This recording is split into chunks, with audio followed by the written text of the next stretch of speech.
अस्सलाम वालेकुम व्यूअर्स, कैसे हैं आप सब लोग। उम्मीद करता हूँ सब खैरियत से होंगे। आज हम जी गुजरांवाला के एक गांव में मौजूद हैं जहां पे fancy grass like Korean, American, Tiffany, Dhaka, fine Dhaka और शायद इससे भी ज़्यादा हों, वो हम इंफॉर्मेशन लेंगे। इधर मौजूद हैं हम।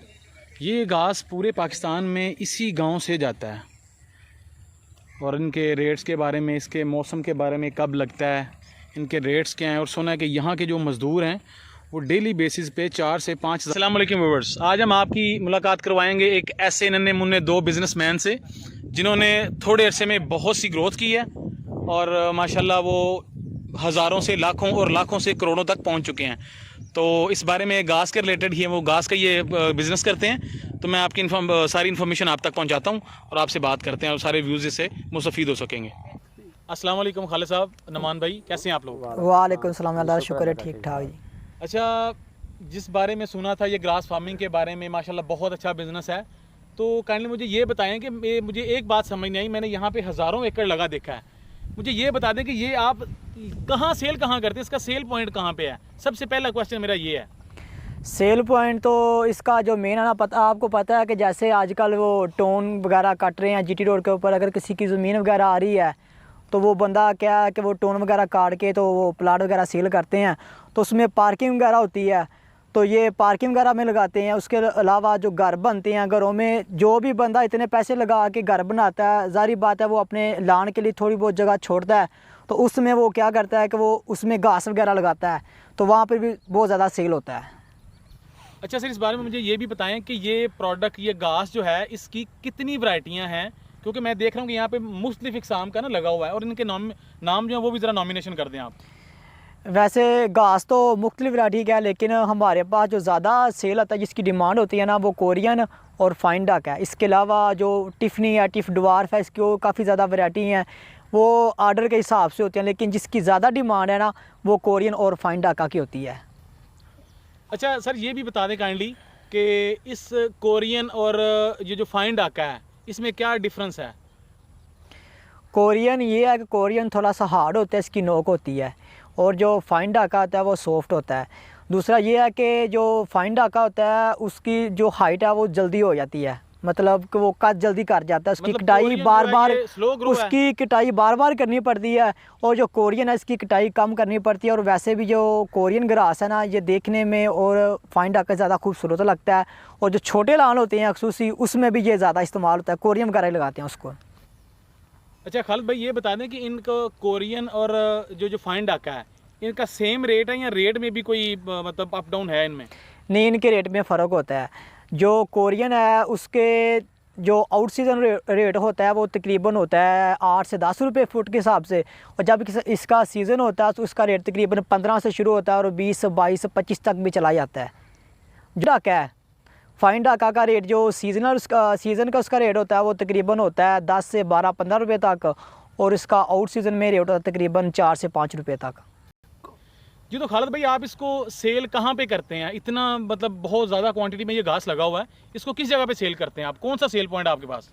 सेल का इसका ये है कि ये सेल होता है आर्डर के हिसाब से।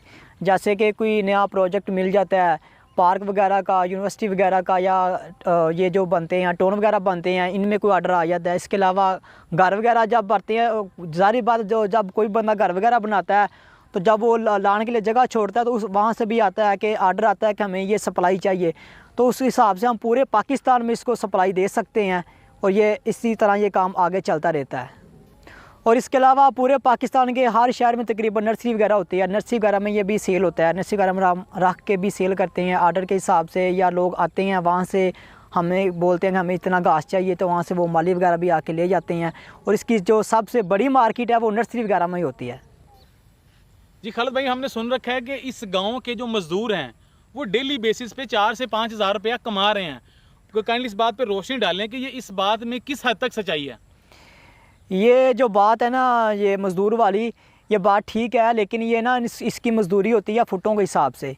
वो जितना आर्डर होता है गाड़ी के कितने फुट डालने हैं, उनकी मज़दूरी भी जो होती है वो भी फुटों के हिसाब से होती है। तकरीबन ये बात ठीक है, जो मज़दूर है ना 3 से 4 हज़ार के रोन बोन ये अपनी वो दिहाड़ी वगैरह कमा लेते हैं। ये बात बिल्कुल ठीक है। जी खालिद भाई, हमें काइंडली इस बात पे थोड़ी सी रोशनी डाल दें कि आप ये काम कब से कर रहे हैं? और ये कितना प्रॉफिटेबल बिजनेस है?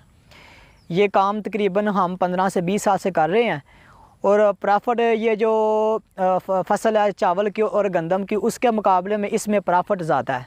ये प्रॉफिटेबल है, इसीलिए हम तकरीबन हमारे एरिया में इस मार्केट में तकरीबन 2 से 3 हज़ार एकड़ घास लगा हुआ है। अच्छा खालिद भाई, हमें एक बात और बता दें हमारे व्यूवर्स को, ताकि अगर किसी वो कोई हमारी वीडियो देख के आपसे मुतासर हो के घास मंगवाना चाह रहा है, अपने घर के लॉन के लिए मंगवा रहा है, पार्क के लिए मंगवा रहा है, ग्रीन बेल्ट के लिए मंगवा रहा है, तो आपका ये क्या तरीकाकार होता है, किस तरह सप्लाई देते हैं? और सिर्फ सप्लाई देते हैं या इसके अलावा और भी कुछ हैं आपके पास क्या करने के लिए इस फील्ड में?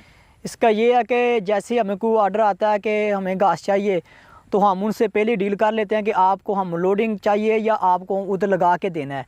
उधर लगाने के लिए भी हमारे पास लेबर मौजूद होती है। अगर उधर लगा के देना, तैयार करके देना, हम यहाँ से ले जाते हैं, उधर जाके उनके लान वगैरह में लगा के उनको बिल्कुल कारपेट करके पानी वगैरह लगा के उनको दे देते हैं। या उनका ये होता है कि वो डिमांड करते हैं, हम उनको लोड करके दे देते हैं और ये पूरे पाकिस्तान में सप्लाई जाती है इसकी। जी ये खालिद भाई आपको दिखा रहे हैं अब इस तरह इसकी कटाई होती है। खालिद भाई इस पर रोशनी डालें, इस पर आप सप्लाई इसी तरह मतलब कटाई करके सप्लाई क्या तरीक़ेकार सप्लाई का आपका? जी जैसे ही हमें कोई ऑर्डर वगैरह आता है सप्लाई का तो हम ये करते हैं कि टोके के साथ इसको कट लगाते हैं। कट लगाने के बाद ये हमारे पास ही रंबा होता है, इसके साथ हम इसका रूल बनाते हैं। रूल बना के इसको हम गाड़ी में लोड करके तो आगे सप्लाई पहुंचा देते हैं।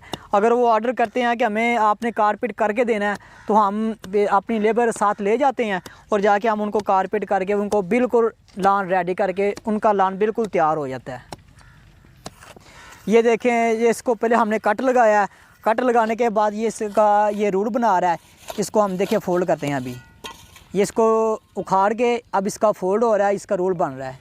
ये रूल बन गया और ये रूल हम गाड़ी में लोड करके आगे जाके इसको ऐसे ही जाके जैसे ये बंद है हम जाएंगे आगे और आगे जाके हम इसको बिछा देंगे इस तरह, तो ये बिल्कुल आपका लान रेडी हो जाएगा। जी माशाल्लाह जी, ये बहुत अच्छा बिज़नेस है। ये देखें, ये जो है ना ये कटाई हुई है, रूल बने हुए हैं, इसी तरह इस गाड़ी में लोड होगा। और बट आई डोंट नो ये गाड़ी जाएगी कहाँ पे, लेकिन यह है कि इसी तरह इनका ये सप्लाई का जो तरीक़ेकार है ना यही है। किसी भाई ने को कांटेक्ट करना हो तो मैं इनका कांटेक्ट नंबर ऊपर शेयर कर देता हूँ स्क्रीन पे। जी बहुत शुक्रिया राना साहब, आपने बहुत ही मुफीद जो है ना मशवरे दिए हैं इस ग्रास के बारे में। जो कोई भाई इसको अपने लॉन में, घर में, पार्क में लगाना चाहेगा, आपकी बातें माशाल्लाह उनके लिए बहुत अच्छी हैं, गाइडलाइन है। अल्लाह पाक आपका और हमारा हामी नासिर हो। अल्लाह हाफ़िज़, बहुत शुक्रिया।